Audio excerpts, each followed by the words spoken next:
This is Alex, and welcome to Barely Braided, where we're taking a deep, deep dive into foster care, adoption, and all things parenting, even the sticky stuff.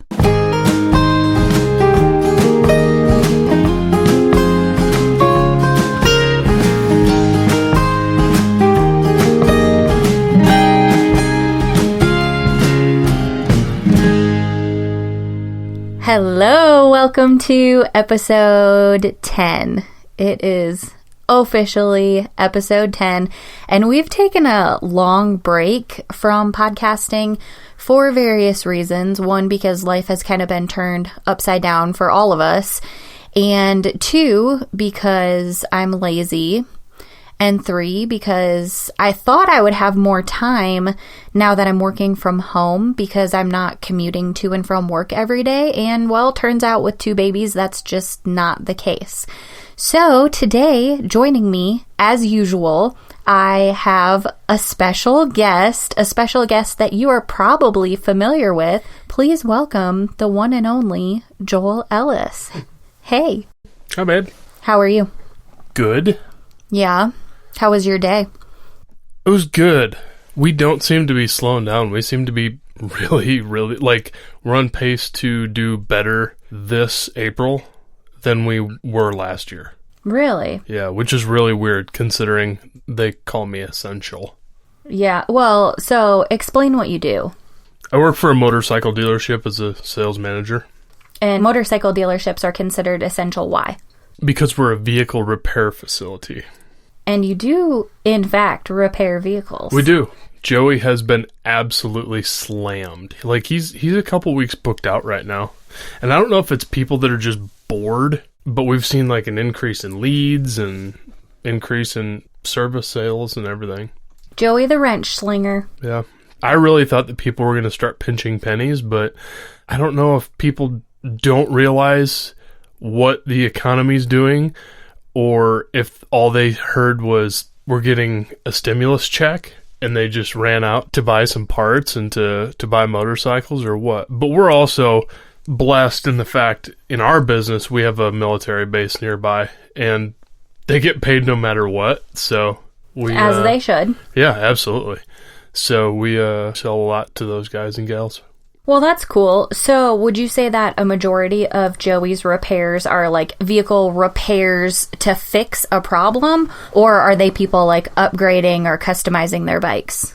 I would say right now it's probably 70-30 upgrades versus repair. He's got a couple of long-term repair type things. Like he has to replace a whole harness, which is basically the harness of a motorcycle is the whole electrical wiring system. So the whole electrical wiring system of a vehicle is a slew of wires that are like in a big round tube, and then they just looks like a snake coming off every which way. So he has to repair that, and that takes a long time. And they each have their own special connectors and all that stuff. So okay, so this might be a dumb question, but like if I look at a motorcycle, I don't see any wires. Where are those wires hidden?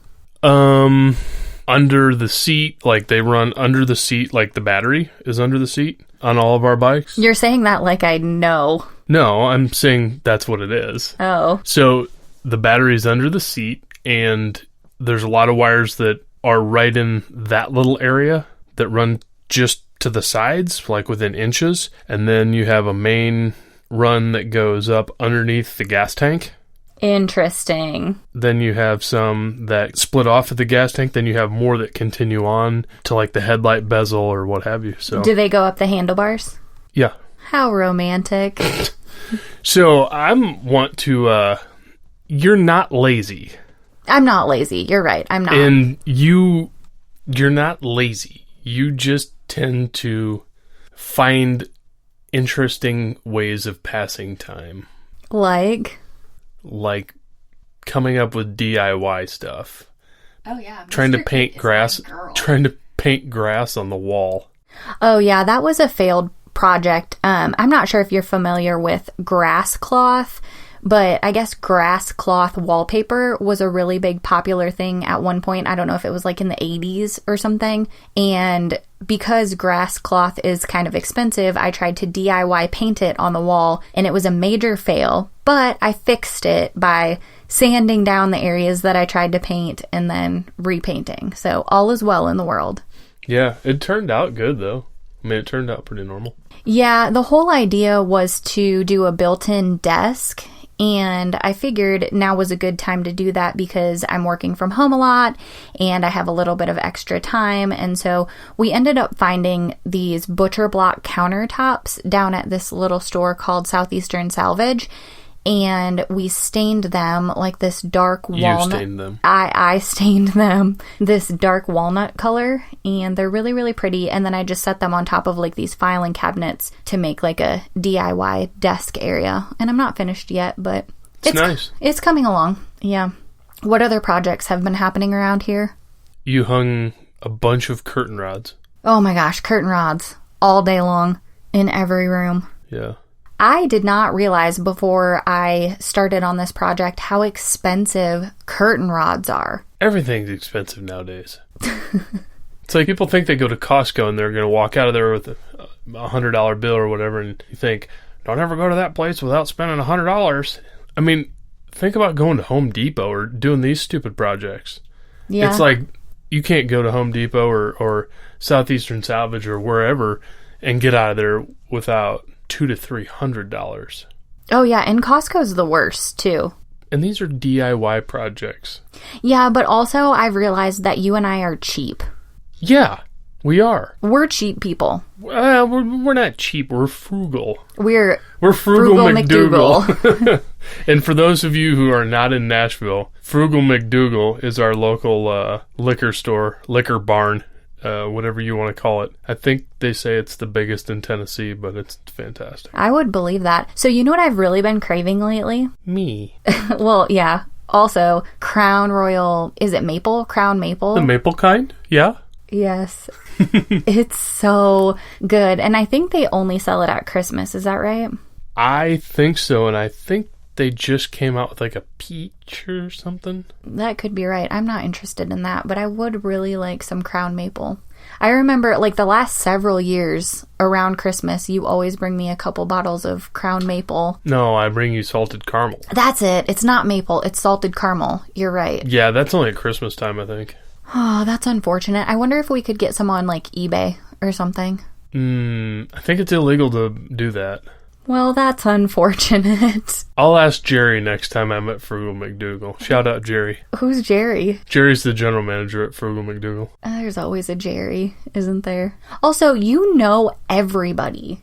He's the GM of the largest liquor store in town, and he's a guy you want to know. Yeah. I guess that makes sense. I happen to like bourbon, and Jerry happens to sell bourbon. And he's really kind. At my motorcycle dealership, we're not like many others. We have a Jack Daniel's dispenser next to my desk, and we have local beer on tap, and we really try to support like all the locals. We have local roasted coffee, blah, blah, blah. Shout out Frothy Monkey. Frothy Monkey, yeah. So Frugal McDougal's only like 3 blocks from the shop, so we get our kegs and our Jack Daniel's refill for the dispenser there, and yeah, and they're very kind to us. So, and Jerry always keeps like Blanton's, which is a really kind of rare allocated beverage. He always keeps a few of them in his desk. That's the one that has the top with the horse, and the horse has a different letter on it, right? Mm-hmm. Okay. So, I don't personally think it's all it's cracked up to be, but I have a certain uncle that really likes it, so I get it for him because he can't ever get it. Oh, yeah, that's his thing. Does he have all of the horse tops?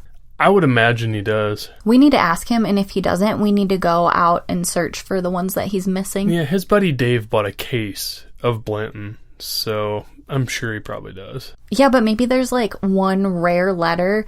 You know, like when McDonald's used to have the Monopoly games? It's back. It is? Yeah. Why you say that? Did you know that there's a documentary out right now? Blaine was telling me about it, that I think it's called McMillions or something like that, that the last number of times they've played Monopoly, it's been rigged. Not necessarily rigged, but the people who won because like they went to the manufacturer of the little game pieces and bribed people to make extra ones or something along. It was elaborate. And it reminded me of Ocean's 12 when they like go to Mexico to the dice factory and Oh my goodness, we're gonna have to watch that. I always remember, like, when I was a kid, I would go out and collect the little pieces, and I can't remember what the rare ones were. I just wanted the double cheeseburger for free. You just threw away the package, didn't even care about the pieces? Who cares about B&O Railroad? I want that Whopper. You know what I really wanted from McDonald's when I was younger is the little... Those awful cookies? No. The TY Beanie Babies. Like, the little mini Beanie Babies were a huge thing when I was little. Of course, it started with, like, the full-size Beanie Babies. Yeah, I was in high school when those came out. I was like a little kid, like, still collecting stuffed animals. So my parents, when I was younger, went on, like, a vacation or a trip or something, and they brought me back a little stuffed bear. And, I didn't think much of it. I played with it, and of course, I tore the tag off. Well, come to find out, years later, it was, like, one of the original Beanie Babies that was worth, like, a ton of money. And of course, I had, like, gotten it all dirty, and it had, like, rips and stains, and the tag was long gone. But had I kept it in good condition, my dad swore up and down that he was going to pay for my college once he sold my Beanie Babies. And he definitely sold them on eBay, and I don't think he made anything off of them. Our friend was a dealer for them. He sold them at his pharmacy, so we could get whatever we wanted, and I don't ever remember needing or wanting them. Oh, I was so into it. And then came the Beanie Baby trading cards. Do you remember those? No. I remember my cousins did the Pogs. Oh, yeah, I was into Pogs. Yeah, I never did that. I was too old. So, Pogs... The story that comes to mind is my family went on a ski trip out to the Black Hills one time, and it was like a bunch of their friends and a bunch of the kids, but at the time, most of the kids were like a couple years older than me, like several years older than me. And I remember I brought all my Pogs, and I was like so into it, and I was so excited. Like, I was serious about this Pog thing, and I ended up playing against these older kids, and they won all of my Pogs from me, and I was just sad and devastated. And I went to my mom just crying, and she made all the older boys give me my Pogs back. And now I feel like I was kind of like that jerky younger neighbor kid, probably the kid they all hated. I might still be. Julie, Grandma Julie. So let's give an update on the babies. Yeah, I was gonna say we're like 14 minutes into this, and we haven't talked about anything that has to do with what your podcast is really about. Nothing at all. So Brooksy is... Brooksy Potato. He's 10 months old, and he just started crawling like a couple days ago. Maybe a late bloomer. Well, he was also 10 weeks early. I think 10 months is pretty standard. Like, I don't think that's too late. No. I've actually done a lot of research. I believe it. It's not to be But concerned. He's early with teeth. Yes, his teeth came in really early. He has 8 teeth. 4 on top, 4 on the bottom. And he's been getting teeth for, like, a long time. Since he was maybe 4 months? Yeah. 5 months? Yeah, he was early with his teeth. He doesn't really seem to be teething too bad right now, except for the fact that he just bites everything. Like, if you're holding him, he is biting on your shoulder, your arm, your fingers, whatever. Or if you're holding Ari and he crawls up to you and starts biting your toes. Oh, yeah. That hurts. Yeah, he has sharp little razors. Little mouth razors. But he's so cute, and his hair is getting long, and he's just... His hair went like Miracle Grow, like 0 to 60, like that. Yeah, it did. When do you think we'll need to get him a haircut? Maybe like at 1? I don't know. Maybe we'll just let it grow and he can be a little hippie. I mean, I don't mind letting him have long hair, but it's just in a stage right now where he just looks like unkempt. Yeah, it's kind of wispy, and like this whole coronavirus being on lockdown stuff and the hairstylist not being open. Tell him how awful I look. So I went like a month and a half, and I usually get my haircut about every 3 weeks. I'm kind of particular about it. And I was thinking about it today. I don't think I've had a haircut since the 20th of December. Like, you remember the exact day? It was right before all of our family started coming in for Christmas. Yeah, your hair is long. Like, I would say it's probably 4 inches long on the top. It has never been this long in my life. Really? When I always had this thing where if hair touched my ear, it had to come off. Well, in all fairness, like, the side of your hair is not really long. I mean, it's longer than it's like it an inch usually and a is, half. but the top is, like, really long. Yeah. Yeah. Well, that's okay. We'll get through it. The other weird things about quarantining with kids, I feel like we're really lucky because our daycare is still open. For those of you who haven't listened to previous episodes, our daycare provider it's not a traditional daycare center. It's a woman in her home, and she stays home with her kids and she watches our kids. And so luckily we're not putting anybody at risk or a huge risk because it's just them and sometimes one other little girl. And it seems like neither of our families are really leaving our houses other than going to daycare. I know the only places that I've been going are her house and the grocery store, and that's literally it. So you don't really go anywhere, but I go to work every day. Mm-hmm. But we finally put up signs at the shop, because most people come in, they're like, oh, I'm just browsing. We put up a sign that said, if you're just browsing, go browse on your computer. Oh, no. And we had people that would, like, come in and, like, watch Joey do repairs and stuff like that and just stand there and, like, look at bikes and just, you know, just unhealthy stuff. Yeah. And so we finally had to put up a sign. I even had to go to Atlanta yesterday to get a few bikes. And my cousin, one of my favorite cousins that I grew up with, and he was one of my best friends when we were little, he lives 3 miles from where I had to pick up the bikes. And we made arrangements to socially distance from one side of a truck to another. You socially distanced together. Yeah, but it was kind of awkward, but it was kind of cool. How are they doing? They're good. They're struggling with, maybe not struggling, but they have curriculum for the kids. Oh, yeah. Where here in Nashville, there's nothing. And I know Dale's daughter, McKenna, doesn't have to do anything except for wake up and hang out and be a good kid. Like, they don't have any school assignments? No, but Adam's kids, they have to do homework and stuff like that. He said that Owen, the first grader, could probably get all of his homework done in like 2 to 3 hours a day. But he and his wife, Casey, they both work for the same company and they both have to stay home. Yeah, that would be really hard to both have to work from home and do homeschooling for your kids. That would be like really, really hard. And we're really lucky. We both have our jobs still. Like, our jobs aren't in danger at all. And our kids are at daycare while we're working. But there could be so many other scenarios where it would be way more difficult. Mm-hmm. Frankly, and I tell people this every day. It's like, for me, I really don't know, other than having less traffic, things haven't changed for me. Yeah. I'm still busy. I mean,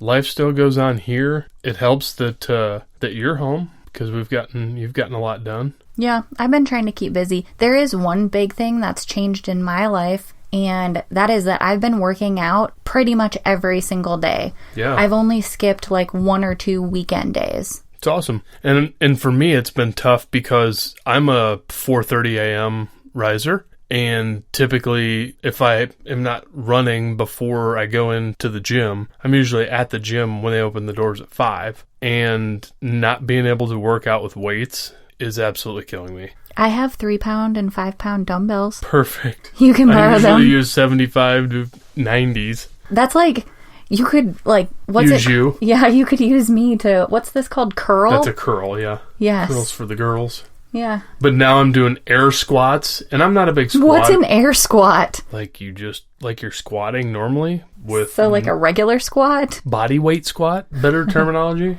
I like air squat. Push-ups and sit-ups and lunges and a few burpees if your back can take it. Are you still working with a trainer? No. Oh. I'm not. Do you know what a plank jack is? No. I know what a plank is. I don't know what a plank jack is. So it's like a mix between a plank and a jumping jack, where basically you're in a plank and you keep your hands stationary, but you jump your feet in and out like a jumping jack. Oh yeah, I've done those. I didn't know they were called that though. I mean, I don't know if that's like their official name, but that's what I did in my workout today, and it about killed me. Yeah, they're tough. I think, is it like an abs and core sort of exercise? Yeah, another good one is like that, but only do one leg at a time and alternate from side to side. Mm-hmm. The other thing they have us do is we do the plank jacks, but then at the same time, you lift one arm at a time and touch the opposite shoulder. That's kind of hard. Opposite touch. Is it? That's what they call it, yeah. That would make sense. Like, do you do it from a plank or from, like, on your elbows? Or like on your elbows like a plank, or like in a push-up position? No, today they did it like up in a full push-up position. Yeah, it's called opposite touch. That would make sense. I'm learning all kinds of things today.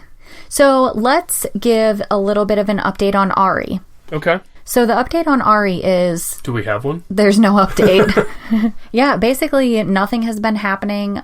She hasn't been having visits with her parents. The caseworker called a couple weeks ago and asked if we would be willing to do like virtual visits. And of course we said yes. And then we never heard anything about it again. So, we're here. We're by our phones. If they were to like Skype call or FaceTime us, we'll be available. But they just don't seem to have reached out. So. And I don't know.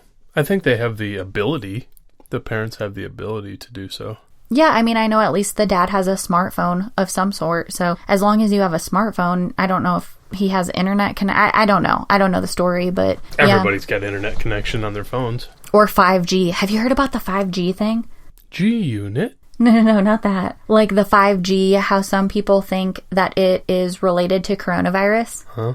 So I watched this documentary today, and okay. Folks, we have to stop right there because Alex has a tendency to go down the rabbit hole on things and become a SME. It's true. A subject matter expert, if you will, on random things. So, proceed. Well, okay, so let me just start this out by saying when it comes to controversial topics and things like this, I enjoy taking in the content and learning and watching it and, kind of taking it with a grain of salt. I watch these things and I read these things for entertainment purposes. Can I stop you right there? Because when we first, I think within like the first 2 months that we were dating, you went down into one of these rabbit holes like you're doing right now. About what? The dang Bernstein Bears. Okay, the Bernstein Bears was a crazy conspiracy theory. Like, absolutely nuts. Sorry, I just paused because I heard like an owl and I realized it was Brooke's little thing, his little sound machine. And it was like freaking me out because it's like making owl noises. So, the Berenstain Bears, if you're not familiar with this conspiracy theory, apparently it was never the Berenstain Bears. It's always been the Berenstain Bears, like S-T-A-I-N. I swear it was Bernstein. I mean, you're talking to a guy that used to save up money to go to the Scholastic Book Fair to get the Bernstein Bears books. I am totally on the same page with you. It's always been Berenstain Bears. And the reason that I so vividly remember that is because right about the time I was reading those books, I was also like kind of learning... Collecting Beanie Babies? No, this was before the Beanie Babies. But I was like learning how to spell and like learning different characters. And I was also learning about Frankenstein. And I remembered that Frankenstein was spelled S-T-E-I-N. And I always wondered why Berenstain was not pronounced Berenstein because they were spelled the same way. And I so vividly remember that, which obviously means that it's always been Berenstein with an E-I-N. Well, in our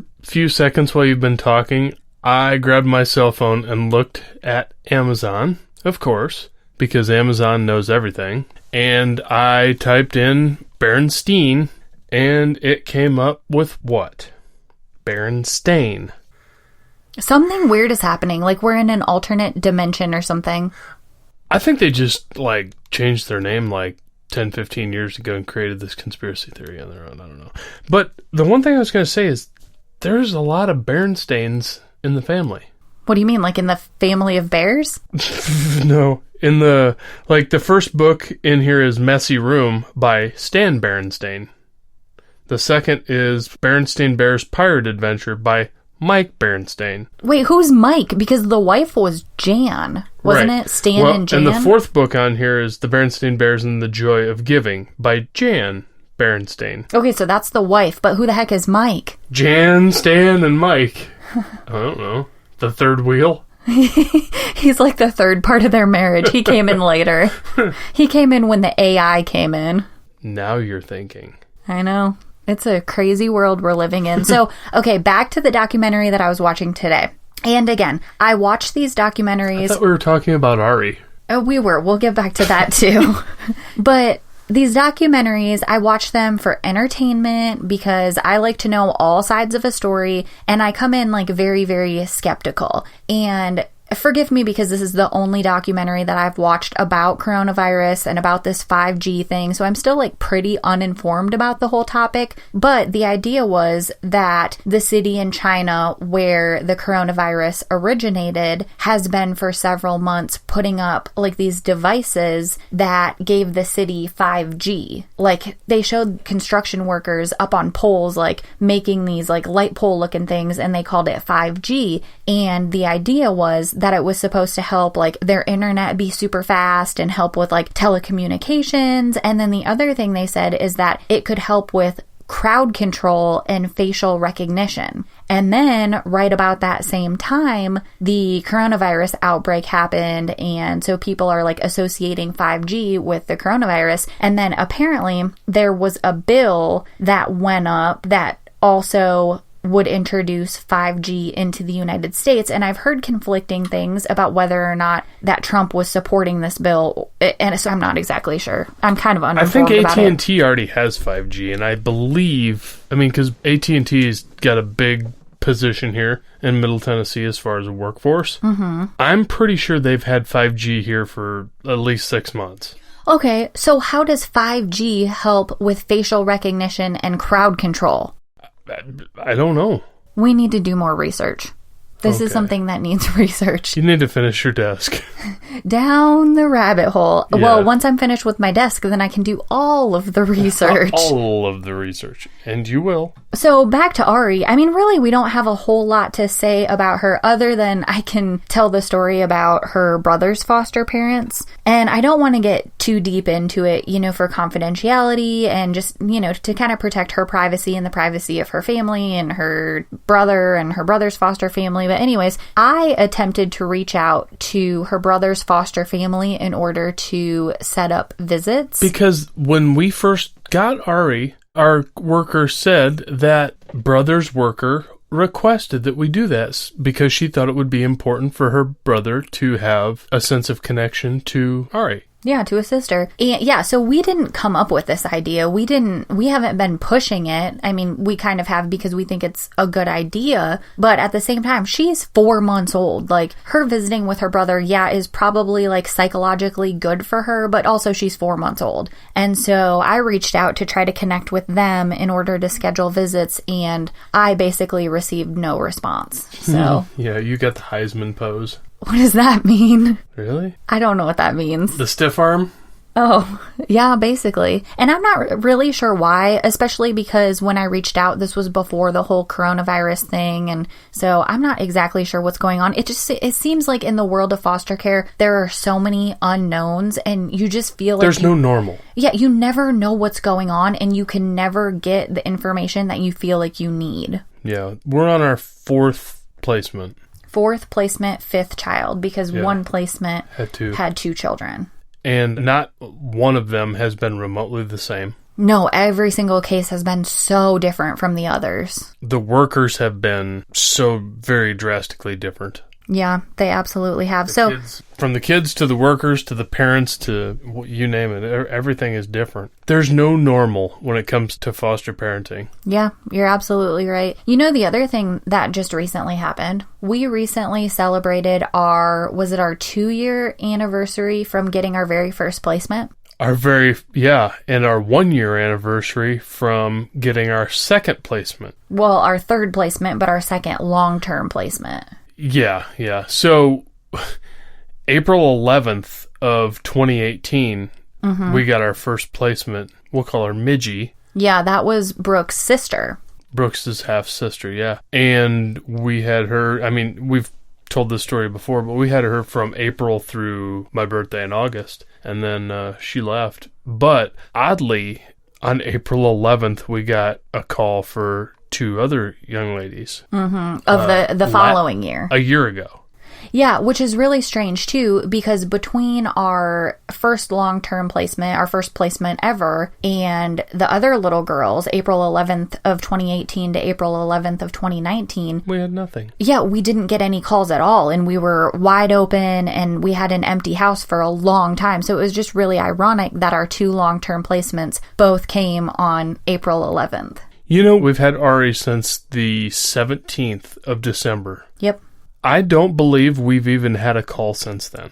Yes, I accidentally missed a call from placement like 3 or 4 days ago. Oh, I didn't know that. Yeah, I accidentally missed the call. She didn't leave a voicemail. She didn't send a text. A lot of times they'll leave a voicemail or they'll send me a text and just say, hey, you know, we have a 12-year-old girl or whatever. But this time they did not. So I try not to miss their calls. One thing... A lot of times you make me answer it because yes. I don't have as hard of a time saying no. Yes. So whenever placement calls my phone and Joel is around, I will ask him to answer it because I have a really, really, really hard time telling them no to placements. I mean, even if it's a child who we are not capable of parenting at all, something that's completely outside of our realm of knowledge, I will still ask Joel to answer the phone. And, you know, the sad fact about it is I don't feel like it ever really gets easier to say no. But from what I've learned, it is a much better idea to say no to the initial placement than it is to take the placement and have to move them later. Disrupt them later, and yeah. Yeah, and we kind of had a little taste of that right before Brooks was born with the 2 little girls that were with us. And I'm not going to get too much into that either, but they were pretty far outside of our ability to parent just based on like their behaviors and kind of the things that they had been exposed to. And they did luckily end up becoming permanently placed with a family member, but having them with us and knowing that it was not best for us and it was not best for them was a very difficult situation to be in. Yeah. And luckily they went to another family right within a week of Brooks coming. Yeah, like we could not have cut it any more close. And we had no idea he was coming because he came 10 weeks early. Yeah, we were thinking August. Yep, and he was born in June. Speaking of, he's going to be 1. Yeah. Do you think that isolation will be over and we'll be able to have a birthday party for him? I hope so. I mean, what's today, the 15th, 14th? Yeah, I don't know. But they're talking about, it's the 14th. So they're talking about the state of Tennessee trying to be open by May 1. I feel like that's a little soon. It's 2 weeks. Yeah, I don't think it's going to happen. I think it's going to be into May. You know, I was talking to Amy. Amy is one of my friends who has a wedding coming up in October. And she's very worried that they're going to have to like either postpone or cancel or figure something else out. Now, I don't think she's going to, I think she's going to be fine. I think her wedding will be okay. But at the same time, like I know the feeling of trying to plan a wedding and putting all of this effort and time and obviously excitement into your wedding. I can see how it would be really scary to, you know, even have a bit of doubt that you wouldn't be able to have your wedding on the day that you planned. She's got plenty of time now to make sure everything's just right. Yeah, she does. I know she has a lot of things planned. She bought her wedding dress, and it's very pretty. I bought my bridesmaid dress, and it's very glittery. Yeah. I kind of glitter bombed the entire bedroom by accident. I've vacuumed in there 2 or 3 times, and I still... Like, Brooks spends a lot of time on the floor in there in the morning while we're getting ready for work, and he tends to have... I take him to the babysitter and go to grab him out of the back of the truck, and he's got glitter on his eyebrows or something. Do you think the babysitter thinks that he's been involved in some activities that he shouldn't be? I don't know. So as far as his first birthday, we haven't really done a lot of talking about it. I've done a ton of like thinking about it and researching about different things, but what do you think his first birthday should look like? It's a good question. I think I've seen a lot of people do like a cake, like a little cake in a high chair or a cupcake. Yeah, like a smash cake. Yeah, and just let's go crazy. Would you like to do that? Me personally, or let Brooks? Would you like to let him do that? Yeah, why not? I'd do it outside. I think that might be the smart play. But then again, we have 2 dogs that would probably love to have some cake. Yeah, true. So do you imagine the birthday party will be here? Let's assume that the isolation is over and all of that. So would you want the birthday party to be here at our house? Yeah. Yeah? Yeah. Okay. Well, it'll be the middle of summer. How about like a swimming pool party? Well, I'm not opposed to it. I mean, for a 1-year-old, but... Well, think about it. It's not like he has any baby friends. True. You know, the only friends he really has are the other kids at daycare, and they're all older than him, so I feel like... But they love him. Yeah, they do, and we should definitely invite them. But they would enjoy a swimming pool party, I think. Yeah, absolutely. And there's a splash pad over here. Mm-hmm. Do you think the party should have a theme? Potatoes? No, our kid's birthday is not going to be potato themed. Well, his name's Brooksy Tatoes. Would he wear like a French fry outfit, like at McDonald's? If he wants to. He's one. He can't tell you if he wants to. He could wear he could be a French fry or he could be a tater tot. I don't think we should do a potato. Do you have any other ideas? Not off the top of my head. We could do motorcycles. We could. We could do hot air balloons. We could. I have lots of ideas. It'd be fun to get him a hot air balloon ride for his first birthday. Oh my goodness, that would be so cool. I want to have one just me. I think you can buy them on Groupon. That'd be cool. Yeah, so I have this obsession with hot air balloons. There is a reason. My dad passed just over a year ago in February, but one of his hobbies is he was a hot air balloon pilot. And so that was something that I grew up doing, is going to like the hot air balloon rallies, and he would take me up in hot air balloons. And it was just something that was a really special part of my childhood. And I have really good memories from those times. And after he passed, I started to notice hot air balloons everywhere, and not like real hot air balloons in the sky, but like the other day we were watching TV and randomly there was the background of the wallpaper. Yeah, there was a kid's room with wallpaper with hot air balloons all over. There was one just today. Oh, the one today. Vanessa sent me a snap because she's also working from home, and she had done a puzzle. Hi, Vanessa. She had done a puzzle that was hot air balloons.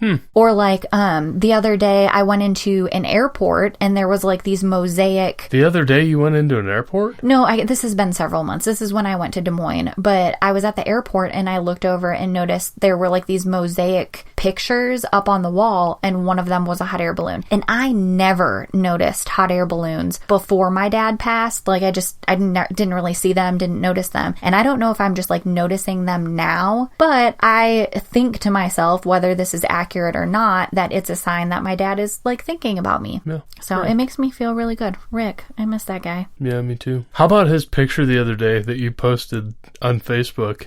And he was all mountain man-y, like fishing in Canada. Luke Combs could have been his son. He could be your half-brother. Oh, yeah. That ridiculous beard that he had. Yeah, he had like a massive red neck beard. Long curly hair, and then he had a red bandana tied around his head. He looked like a mountain man. Yeah, it was pretty funny. I have been going through some of my dad's stuff. Like, he had a folder of all of the things that he wanted to keep that was like important writing that he'd done. So he was also like a freelance writer. A really good writer. Yeah, he was a really good writer, and he wrote all kinds of things. He wrote like travel articles, and he was published in magazines and newspapers, and then he wrote like some just kind of funny personal poems, and he wrote actually Reader's Digest.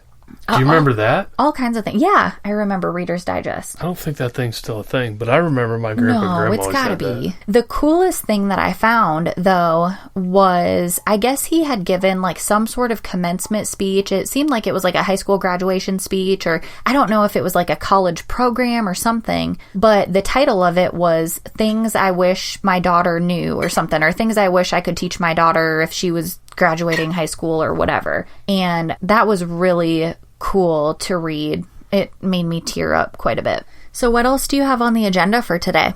I'm curious what other families or what other parents do for sleeping arrangements. Oh, you mean like families with small children, or like children that don't sleep through the night? Yeah, or families that have had twins or been in that situation. Oh, yeah, we need to find a family with twins and figure out what they do. My cousin, and he didn't give me a real good answer. Oh, yeah, your cousin has not only a young child, but also younger twins. They had twins when Wiley was, I think, 1 or like 16 months or something like that. Yeah, so he didn't tell you how they handled like the sleeping arrangements? No, he just said they took turns. Yeah, okay, well, we can explain what we found to work best for us, and even then, it doesn't work great, but it works for now. A lot better. I mean, a lot better than what it did. Yeah, it's better than it was. So because we have a 4.5-month-old and a 10-month-old, and we both still work full time, we are sleeping in separate bedrooms right now. Yeah. So the setup is that from the time we go to bed until like 1:30 in the morning, Joel is responsible for the kids. So Ari is sleeping in a mamaru in the bedroom that he sleeps in, which is the master bedroom. And he also starts the night with the baby monitor her because Brooke sleeps in a crib in the nursery in Joel's room. And you sleep in the guest bedroom. Yeah, so about like 1 or 1:30, Joel will bring Ari in and put her in a bassinet, which is in the room I'm sleeping in, and he'll also bring me the baby monitor, and so I'll have the kids the rest of the night through when they wake up. Mm-hmm. Do you think it works okay? I mean, it works as good as it can. Let's be honest. 2 nights ago, we thought we could get back to Mommy and Daddy sleeping in the same bed. Yep. How long did that last? Not even... It was an hour, wasn't it? I think it was 10 o'clock when we go to bed silly early. Like, we have to. Really we wake up so early, and we're up so much throughout the night. We go to bed by like 9:30. 8:30. We're winding down pretty early. Yeah, so we hadn't been asleep an hour yet. And I can tell you that for a fact because my CPAP took the time. But yeah, we didn't make it an hour, and she was up and inconsolable. But I feel like since we've changed her formula against doctor's advice, yeah, she's been mucho better. Oh, yeah. Like, the last week or so, she's been smiling so much, and she's been crying way less. Like, it's made a huge difference. And we've asked the doctor at the last several appointments, like, hey, can we switch her formula? Because she just seems uncomfortable. Her little belly is hard as a rock. She's screaming, she's crying, she's arching her back. And the doctor always said, no, I think we just need to keep her on what she's on now. And I really don't understand her reasoning. I like this. Yeah, I don't either. And I like this doctor, but we just had an appointment last week, her 4-month checkup, and Alex and I both went to the appointment. Well, because of coronavirus, or whatever you call it in your home, I had to sit in the car for an hour while Alex and Ari, because Alex had not been to this doctor because I take the kids to the appointments during the week, just because she's always working, and I have a midweek day off, so it works out pretty well for us. So it was good for Alex to meet the doctor. But I asked her, I said, hey, make sure that we have a conversation about this formula thing, because I've asked her the last several times. And she said, well, we normally don't like to do this until 6 months. But we just couldn't wait any longer. No, we took the liberty ourselves to change our formula. Now, it's not like we changed it to anything crazy. We changed it to like another brand of Similac. From Similac Sensitive to Elementum, yeah, which is made by Similac. Yeah, it's not like a huge change, and she is so much happier. And it's not like she's like malnourished. She's a healthy weight. She's an appropriate size. Like, I feel like we did a very good thing because she's just so much more comfortable now. I asked our daycare provider this morning when I dropped her off, I said... Who was a nurse? She was a CNA, yeah. She knows that type of thing. And I just said, based on an unbiased opinion, how do you feel like she's adapting to this new formula? She's like, she just sat in front of the TV and watched the news yesterday and just was very, very chill. So... Yeah, which is not normal for her. Like what she's been for the first 4 months of her life. Yeah. Well, it looks like you are out of beverage. What are you drinking tonight, by the way? Well, I'd like to tell people, but in all candor, if the hipsters find out what I'm drinking, I love bourbon. And if the hipsters find out what I'm drinking, there won't be anything left for me. What are you even talking about? Is it that good? Well, yeah, it's delightful. And it's extremely cheap. I'm talking a big... It's one of the, like when you were in high school, I didn't drink in high school, but I know somebody that did. You remember the vodka was the in Iowa, they called it Hawkeye vodka, and it was in a big plastic jug. Okay, yeah. It comes in a plastic jug. It's $15.99 a handle. Can you give me a hint? Or what does it start with? Starts, Q. It starts with a Q. I have no idea. I'll just have to go downstairs and look. Quality House. Is that really what it is? Yeah, Heaven Hill Quality House. So this Heaven Hill is up in Bardstown, Kentucky, not far from here. You can't get Heaven Hill Quality House outside of Kentucky and Tennessee, from what I've been told. I don't know that for fact. But it's the same mash bill, which is ingredients. It's the same ingredients that they use for Elijah Craig, which is a not high dollar. It's a mid dollar. It's a $40, $50. They use it for Evan Williams, amongst other things. And, for example, Elijah Craig is $40, $50 a bottle. for a small one. This is $15.99 for a giant one. And it's really, really good. But in bourbons, like Buffalo Trace has made many good bourbons. Blanton's is one of them that comes from that distillery. Weller is one that comes from that distillery. Pappy Van Winkle is probably the most expensive, notable one that comes from that distillery. And then there's just regular Buffalo Trace. But they have a off-brand called Benchmark that is, it's basically the same thing as Buffalo Trace, but it's only been aged for 8 years versus 12, I think. So it's not as smooth and refined. But Buffalo Trace is like $27 a bottle. Benchmark's $10. Oh. What'd you call this one again? I'm not telling you again. I remember it sounded like a hotel. Like the name of a hotel. It's Heaven Hill Quality House. Quality House. It's like a hotel. Yeah. All right. Well, fair enough. I see your hotel bourbon is running out, so we're going to go ahead and jump off here, maybe go watch a little TV. It's 8:30. We'll probably go to bed. Let's be real. I don't have to work tomorrow. I do. But you work from home. I do. All you have to do is, like, put your hair up in a bun. I don't do that. I know. Sometimes I do that. All right. Well, thank you for hanging out with me today. Yeah, had fun. Yeah. I enjoy this. Too. Yeah, me too. Unfortunately, we don't have any giveaways to announce right now because the last one we just finished at the end of March, but maybe we'll... Do you remember your winner? I don't remember her name. She was from Texas, just north of Houston. Yes, and she responded to me. She was so sweet. She was like, I've never won anything before, and so I was really glad to see that she won. Oh, I've never won a ticket to a free lunch either, so I feel her. Well, if you wrote a review on Apple Podcasts, you could be entered to win the next contest. Maybe I did. Maybe you'll win. The other thing real quick before I jump off, one of the reviews that I got was a woman from Seattle, and she was also so cute. She was like, hey, come to Seattle and have game night with us. And I was like, yes, okay, I'll be there. I'll bring my dominoes. Maybe if we ever blow up, we can bring Sally from Seattle down to Nashville for a weekend of games. What do you mean blow up? Like if anybody... monetized. The podcast gets monetized or we become millionaires. Get some sponsors. Yeah. You know what I really want? I really want 10,000 followers on Instagram just so I can do the swipe up feature. And you know what I'm going to link on my swipe up? The Rickroll video. Like everyone. No, if I get the swipe up feature, I'm going to link the funniest stuff as often as I can. Swipe up. But it probably won't be that funny. All right, y'all. Hope you have a good rest of your day, week, month. Life. Yeah. Stay healthy, everyone. Stay healthy, and we will talk to you later. Bye. Bye.